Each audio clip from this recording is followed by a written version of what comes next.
શિવકથા ભાગ 3 શ્રાવણ સુદ ત્રીજ.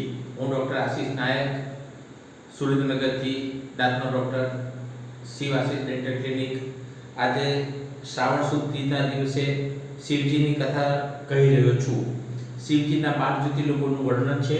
આ જ જ્યોતિર્લિંગોમાં ક્રમશઃ સોમનાથ, મલ્લિકાર્જુન, મહાકાલેશ્વર, ઓમકારેશ્વર, કેદારનાથ, ભીમેશ્વર, વિશ્વનાથ, ત્રંબકેશ્વર, વૈદ્યનાથ, રામેશ્વર, નાગેશ્વર અને દુષ્મેશ્વર છે.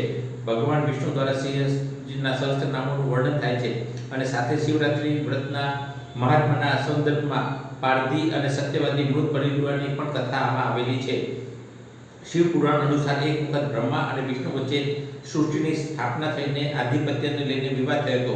તેમની પરીક્ષા કરવા શિવજીએ ત્રણેય લોકને ભેગતું એક અંતહીન જ્યોતિર્લિંગ બનાવ્યું. તેનો અંત કે સ્તોત્ર જાણવા બ્રહ્મા નીચે અને વિષ્ણુ ઉપર ગયા. તેનો આખો છેડો મળી ગયો એમ બ્રહ્માજી અસત્ય બોલ્યા.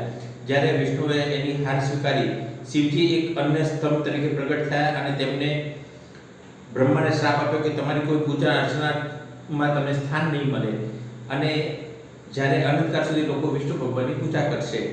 ભારતમાં આવા 12 જ્યોતિર્લિંગો છે. તેને સ્તોત્રના રૂપે નીચે ગાવામાં આવે છે. જ્યોતિર્લિંગોની યાદી નીચે મુજબ છે.